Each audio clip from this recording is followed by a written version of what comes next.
Do you find yourself asking yourself the question, what is wrong with my child? Why is he acting this way? What is going on with him? Why don't I understand? Feels like he's doing it on purpose. It feels like regardless of what you're doing, you're looking things up and you're talking with friends and you're asking the doctor and you're going to the vaccination checkups and talking to the nurse and you're literally scrounging around for information that's going to help bring clarity around what's going on.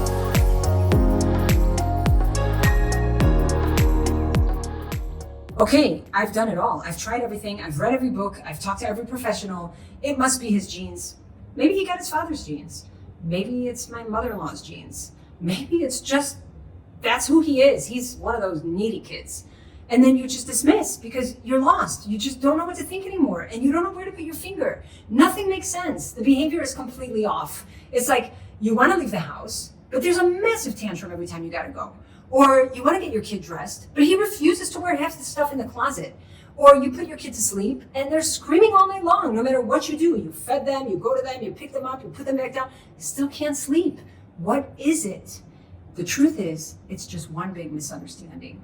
And in this video, I'm going to share with you personal stories that I've been through many times, thinking I'm really doing everything right. I mean, I'm the sleep consultant. I should have it all done. What's going on? What is wrong here? How come every trick in the book doesn't work anymore? How come no matter what I know, it doesn't seem to fix the problem? How come regardless, I'm dealing with these constant questions of, what am I doing wrong? Why aren't things working out? Why is my child always so fussy?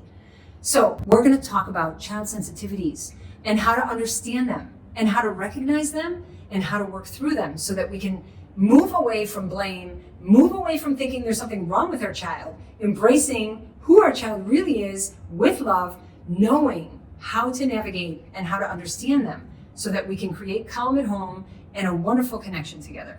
So for those of you who follow me regularly, you know that I like to say our bodies are the ultimate truth tellers. That means that when our bodies are relaxed, our needs have been met. It's very simple. I've eaten, I've drank, I moved my body, I slept well, I'm in connection, I'm good, everything's good.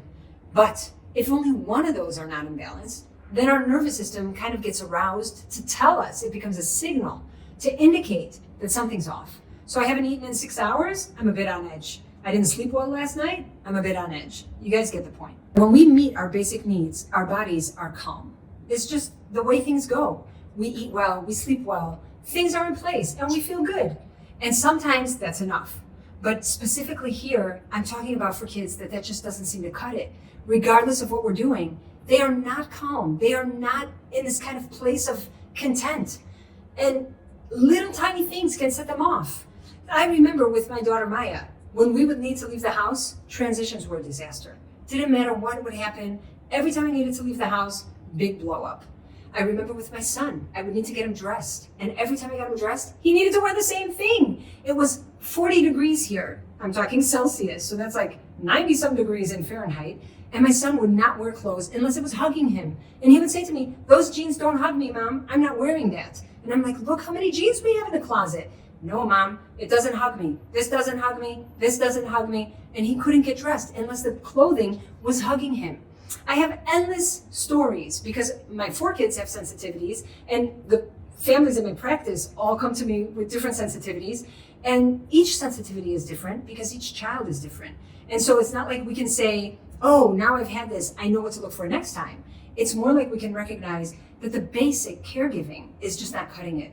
And then we want to look deeper. Then we want to recognize, what are my child's sensitivities? What is it that's setting him off? So that I can show up in a way with understanding. And when I first seek to understand, which is huge, and then understand, I can meet my child with understanding. And then that makes for a more fluid dynamic. When we think about sensitivities, we want to think about the 5 senses. Because through our senses, we experience the world.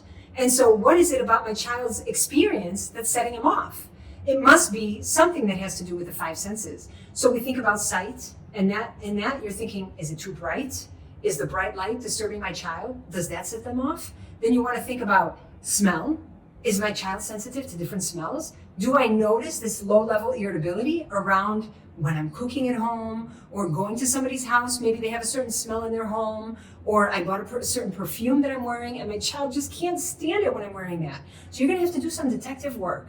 Also around sounds, how much is too loud? Or maybe it's not loud enough, my child actually needs sound. So through these 5 senses, we wanna try and understand where the sensitivity is. Now, when I was going through this with my kids, I have to say I banged my head against the wall for years. I had no idea what to look for. I didn't know what to look at. I thought just my kids were like that. I was like, oh, they're like my husband, or they're just like that kind of child. And then somebody recommended a book to me that made all the difference. I feel like that book to me was like, it deflated the balloon. I was like this puffed up balloon that just didn't know what to do, where to put my focus. I kept thinking my children were weird. And then when I read the book, I thought, oh my God, I'm not crazy. I'm actually not crazy. This is a thing. I remember thinking I wanted to scream from the rooftops and like be like, guys, just so you know, this is normal. You don't have to feel like your child is so off. It's okay. There's an explanation. And what I learned through this book, by the way, is Carol Cranowitz, The Out of Sync Child.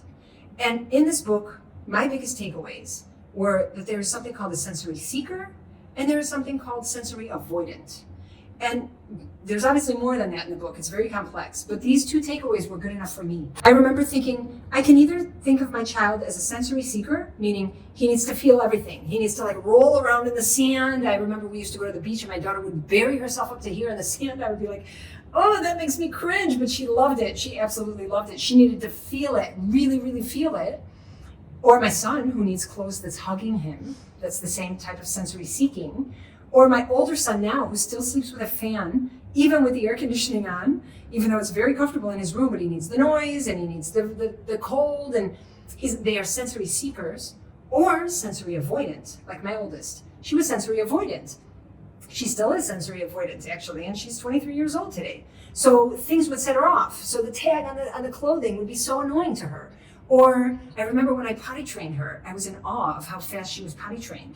But really now I understand. She used to tell me, Mommy, my underwear is wet. And I would go and I would change her and I would look and I would be like, no, your underwear is actually dry. And she would be like, no, look, Mommy, you see over there, there's a drop. And I'd be like, are you kidding me? A drop? That's like something that bothers you? It really, really bothered her. So she was sensory avoidant. If the material wasn't just so, if there was a little bit of wet on her sock or in her underwear, or it just would set her off and she couldn't be content. So understanding this helped me better meet their needs instead of thinking like, why is she being difficult? Because they were always difficult in my mind until I understood this. It was always like this extra annoyance because I didn't know what to look at. But once I read the book and I understood that this was a thing, I started becoming a detective. And when I knew what to look for, then I could start to try and play a little bit of trial and error to better meet my kids' needs. So my first recommendation to you is to buy the book. Carol Cranowitz, it's also a tongue twister, The Out of Sync Child. My second recommendation for you is to recognize that your child is just misunderstood and that there's nothing wrong in the sense of like wrong, you're not doing anything wrong, you just don't understand exactly what they're trying to tell you. So, for example, I'll give you another example. I have a family in my practice with a very sweet little girl who's done the whole sleep course with me and is sleeping through the night. And for a while, her daughter started waking up at 4 a.m. and she was telling me, Dorit, I don't get it. I haven't changed anything. Everything is the same. She was telling me she didn't change her jammies and she didn't change the sleep sack and the room conditions were the same and the temperature was the same. And it wasn't until we had the video footage that we recognized that the light was on the AC unit that normally was off. So the good news is that there's nothing wrong with your child, that your child is perfect just the way they are. They are just deeply misunderstood. And when you recognize that you just need to do a little bit of detective work to try and figure out what is it, which sense is throwing you off right now, you can figure out where to put your focus to make that dynamic flowing again and to recognize that it's just about understanding your child and not more than that. I hope and I know that this video was insightful. I'm curious to hear how it is for you, what you have found out as a detective in your home with your children's sensitivities, and I look forward to hearing about it. If you have not yet subscribed to my channel, please do so. The analytics show that 70% of you watching me are not yet subscribed, so please help support me and subscribe down below, and I will see you in the next video.